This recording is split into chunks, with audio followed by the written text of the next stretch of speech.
Well, I'm here with Mr. Mike Russell talking about a topic that is of interest to a lot of people within leadership, not just within training and development, but leadership as a whole. And that is why traditional training does not work. So, Mike, first of all, start us off with what do you consider traditional training? So I would say the easiest way to think about traditional training is similar to what most people experience in schools, right? In early schooling, is someone speaking to them, really lecturing to them, and giving them information, and then they're supposed to magically absorb that information, take notes or whatever, and learn it. But it's typically and historically, even within business, that's been the type of classroom training because it was modeled just after what schools were.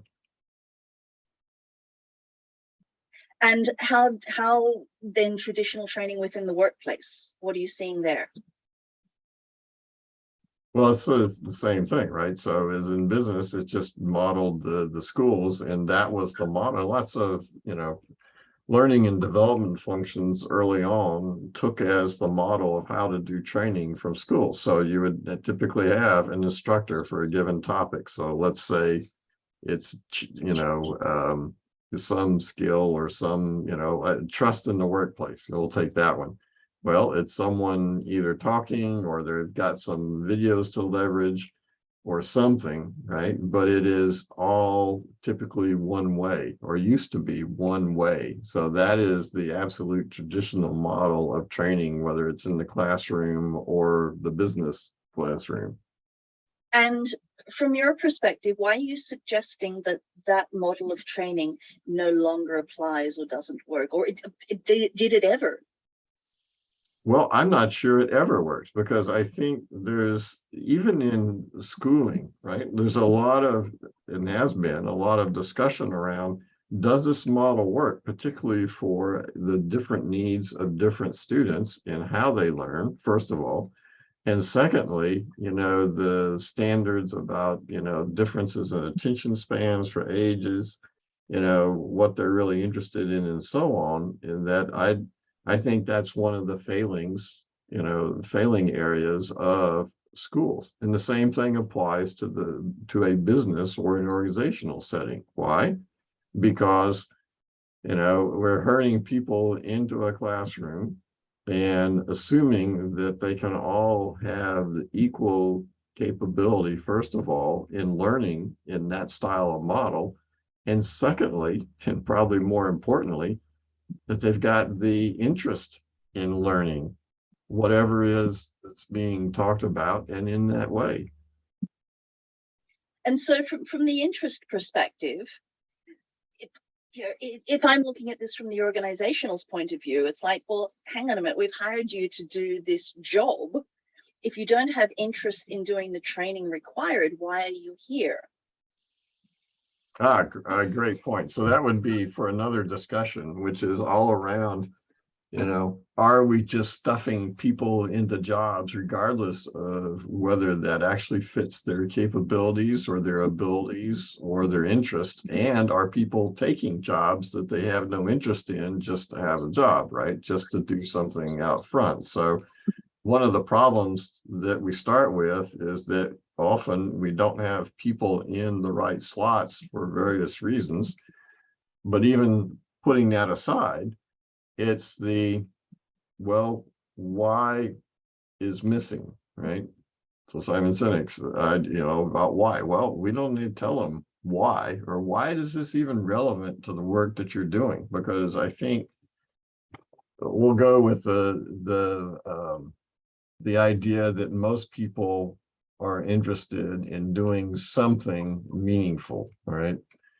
So there's caveats on there, obviously, with most people and something meaningful, not, but from a work perspective, why do work, X number of hours a day, certain number of days a week, if there's no fulfillment for you at all? Well, you may have to at certain times in life or in certain situations take a job that has no fulfillment.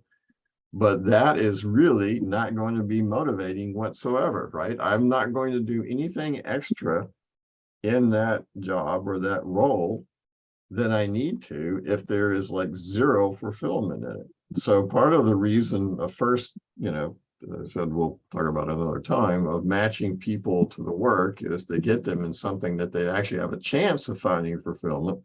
But once they're in the role, then it helps to connect what they're learning to what they're doing and how that can help them be more fulfilled and find more satisfaction in work. Does that make sense? It does. It does. So continuing with the traditional training, why it doesn't work, let's flip over to the antithesis of that then. So what are you suggesting that does work if traditional training as we know it does not? Great. Yes. So over the years, I can tell you that I've done traditional training because that was what I was taught how to do first, right? I took the model of, familiar with an education. In fact, I have been an educator in both undergraduate and graduate levels of universities. But the more that I did it and the more that I trained that way in organizational corporate environments, or even government, the more I saw that that really wasn't the best way, and when I participated in training the same way, right? So started putting more things into the training, like simulations or games or other things that would help people actually do something related to the training so they might understand it better, and also cater to people who may not learn just by hearing, right? To get more of the learning styles involved. However, over time, notice that that still wasn't as effective as it should be. And in fact, there is a Harvard, a study that was published in Harvard Business Review that we have on our website that noted that it doesn't matter how much simulation you have in a training course. It doesn't matter how many case studies. It doesn't matter how much people thought it helped. It really doesn't help them learn long term, because the main thing that people need to help them learn and increase their capability in a meaningful way related to their work is to do the learning as they're doing work. In other words, learning on the job, on the job, OJT, as it used to be called. So our training, our peer framework, pivots to that, to where the topics are introduced, but by far, the bulk of the learning is structured so that they apply it in their work and get feedback on how that works. So they, just like any sort of athletic training or anything else, you do it, you get feedback, and you figure out how to do it better until you achieve some sort of acceptable level of performance. And that's important, not just from a learning perspective, but it's also important from a repetition and change of behavior perspective. Because if I do something once in a classroom, well, that it's going to be hard to change my behavior based on just that one time, unless I do it multiple times. But if there's no opportunity to do that multiple times, especially outside of the classroom and work, or in a way that people can practice it in their work, well, guess what? Behavior is not going to change, right? I'm going to go back to doing what I used to do, because I really haven't gotten past the point of where it now becomes close enough to habit, or I've got the comfort in being able to do it, that I can do it without a lot of pain. Super. And the website that you mentioned, that would be www.peer-mentoring.com. peer-mentoring.com. Now, you also mentioned, Mike, with regard to training that does work, takes into account people's learning styles. What did you mean by that? And can you give us an example?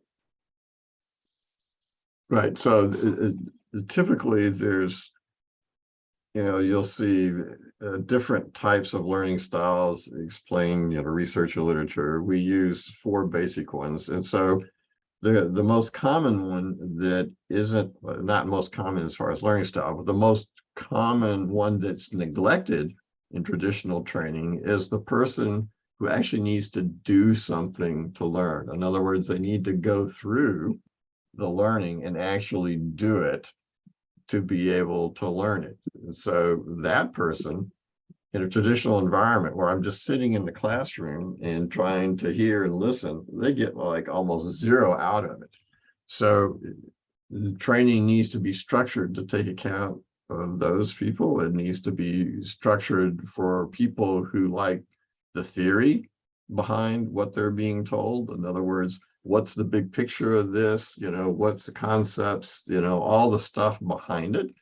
You need ability for people who learn by, well, we'll just say by talking through it with other people. In other words, if they learn by expressing it and talking it themselves, right? It's a way of learning, because the more that they talk about it, the more they refine it in their heads, which will allow us then to refine it in what they're doing and so on. So the best training approach allows opportunities for incorporating, all the most common styles. And so as a final wrap up, if somebody is listening to this, particularly from a leadership perspective or a training and development perspective, what would be the main benefit that you see with regard to how the peer programs that you mentioned are being delivered in contrast to what they may currently have in place? Well, let's just start with the first thing. If traditional training doesn't work, then all of your investment that you're doing in traditional in-classroom training, where there's nothing applied on the job in a structured way, is actually wasted investment, wasted money. Just forget about it. And so in the United States, the amount that's been invested annually, in training has varied over the years, but it's typically in the range of like $70–80 billion. And so if you think about the huge waste, generally, and just in a leader's organization in particular, if they're not doing the type of training that we talked about, the first most important thing is that, well, you're just kind of putting your money in the toilet and flushing it. The second thing is that if you think the training, whatever the subject is in the training, is important to the future of the organization, then by not using training that works, development that works, well, you're going to be missing out on what you think is important for the future, because it's not going to go anywhere. So those are the 2 most important things. One is you're wasting your investment, and secondly, you're wasting your time and your effort, because you're not going to get the change that you want to see. Super. And so if somebody would like more information, I take it they can just go to the website www.peer, that's P-E-E-R, peer mentoring, peer-mentoring.com, and go to the contact page, and there's information on Mike Russell, the team, and ways for you to reach out. Mike, thank you so much for your time today. You're welcome. Thank you.